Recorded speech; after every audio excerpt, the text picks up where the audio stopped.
प्रेम से करता है, अन्न को छोड़ देता है, लेकिन मन पर नियंत्रण नहीं रहता है, और दूसरे दिन मांस भक्षण करता है।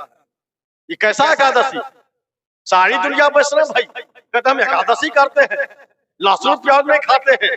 अरे लहसुन प्याज नहीं खाते हो, लेकिन बकरा बकरी का पूरा खाते हो। बहुत लोग कहेंगे हम भक्ति करते हैं, हम सावन में महादेव की पूजा करते हैं, भर सावन मीट मांस नहीं खाते हैं। तो सावन महीना पार, मीट मांस फ्री, लहसुन प्याज फ्री। बेचारे कौन वैष्णव हुआ? एक महीना के लिए वैष्णव हुआ, कंठी लिया। सारी दुनिया वैष्णव का स्वांग रखते हो। इधर दुर्गा भैया के नाम पर, काली मैया के नाम पर, एकादशी के नाम पर पूजा पर नेम टेम से, अब बगल में हत्या की धारा बहाई जाती है। देखो तो दुर्गा पूजा के समय में एकादशी के दिन देखो, छठ के दिन देखो, एक महीना पहले से छठ व्रत करने वाली साहब देखो 3 समय भोजन नहीं करती है। घर के कोना में गुम्मी लगा के बैठती है, कहते हैं जो इसमें मत टोक टाल करो, न तो उसका व्रत टूट जाएगा। नहीं, विचार करो। छठ में कंठी ले वैष्णव हो गई, यानी मछली तो मछली, मरुआ जो देखने में काला है, जो सबसे निरोगन है, मरुआ भी नहीं खाता। विचारो। जितिया में सुनते जो माछे मरुआ खा के जतरा बना। ये देखो नियम के हिंदुआ का। तो सारी दुनिया वैष्णव भाई जब छठ व्रत देखोगे पटना में, दिल्ली में, लगता कि भक्ति में हो गया है। एकदम पूरा हिंदू समाज एकदम भगवान में समर्पित हो गए हैं। कितना समर्पित है तो देखिए रहे हो, एक दिन समर्पित और फिर मीट मांस फ्री शुरू चल रहा है। एकदम शराब दारू चल रहा है, बोलबम चल रहा है, और फिर बोलबम से निकला तो गांजा भाग शुरू, शराब दारू शुरू हो गया। विचारो। तो सारी दुनिया वैष्णव भाई। अब बाबा धाम में भी पारा का बलि दिया जा रहा है। जाके देख लीजिए, बाबा धाम में एक मंदिर है जहाँ पर पारा की बलि दी जा रही है। नेपाल देश में जाकर देख लो, छकरा भगवती स्थान में लाखों लाख संख्या में जीव की हत्या होती है। और भारदा जिला में देख लो जाके, एक जगह ऐसा है जो साल में केवल 1000 पारा की बलि दी जाती है। लालो लाल धरती रहते हैं वहां पर।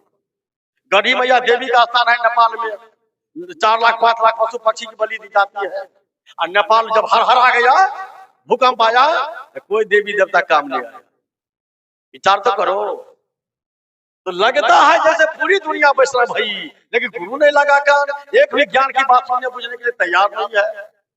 देख लो मुसलमान का रोजा में आज 3 बजे भोरे में कहता है, सबको जगाता है शहरी खाने के लिए, भरपेट खा लेता है।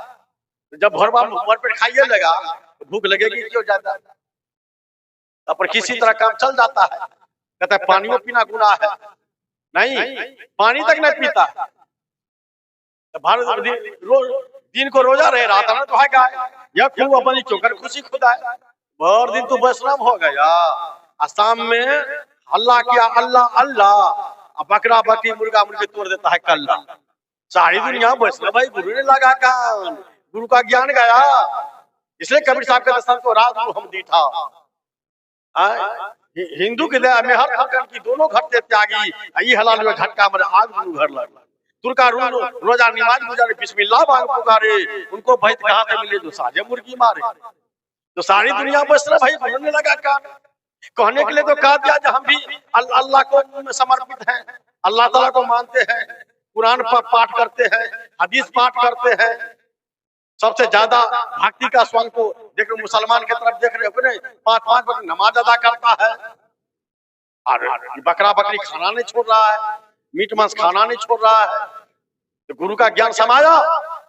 इससे सदगुरु कबीर को कहना पड़ा, सावन के रासेहरा बूंद पर आसमान, सारी दुनिया वैष्णव भाई गुरु ने लगा। तो नाना मत पंथ संप्रदाय में सारे लोग भक्ति का स्वांग कर रहा है, चादर ओढ़ लिया है ऊपर ऊपर, भगवान के नाम पर, अल्लाह के नाम पर, राम के नाम पर, हनुमान के नाम पर, महादेव के नाम पर, दुर्गा मैया काली मैया के नाम पर, कबीर साहब के नाम पर।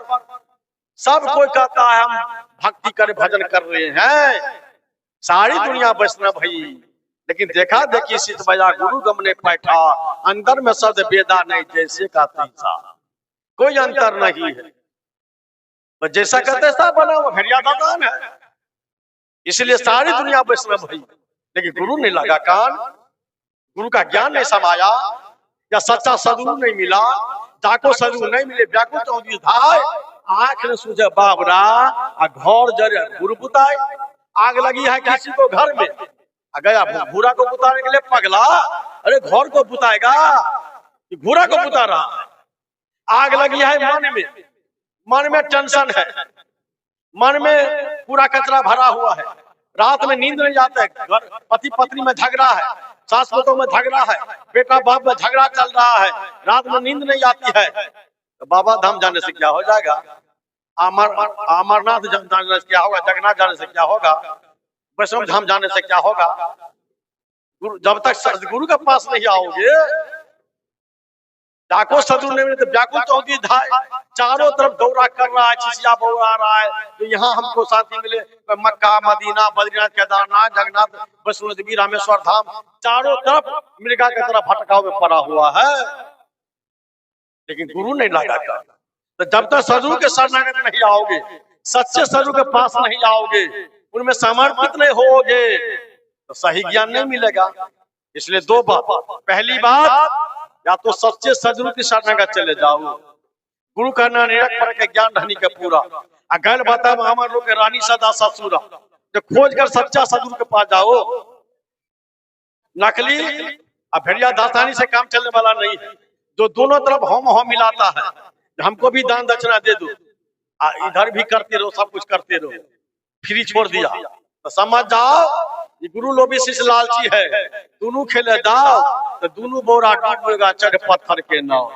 रामचरितमानस में जजमेंट हो चुका है कि प्रत्येक मानव के जीवन में 3 व्यक्ति की आवश्यकता है, सचिव, वैद्य और गुरु। ये 3 जो प्रिय बोले भैया, राज धर्म तन 3 कर होबे गई ना। राजा मंत्री राजा के डर से राजा को उचित सलाह नहीं देंगे राजकाज चलाने के लिए, तो राज का नाश हो जाएगा। और डॉक्टर व चिकित्सक जो रोगी भावे वैद्य फरमावे, तो रोगी का शरीर नाश हो जाएगा। और गुरु महाराज दक्षिणा के डर से शिष्य को उचित धर्म उपदेश नहीं करेंगे, धर्म का नाश हो जाएगा। इसलिए ये 3 व्यक्ति को बिल्कुल सत्य और तटस्थ रहना है, निर्लोभी रहना है, निर्भय रहना है। ये तीनों आदमी गड़बड़ हो जाएगा, पूरा समाज गड़बड़ हो जाएगा।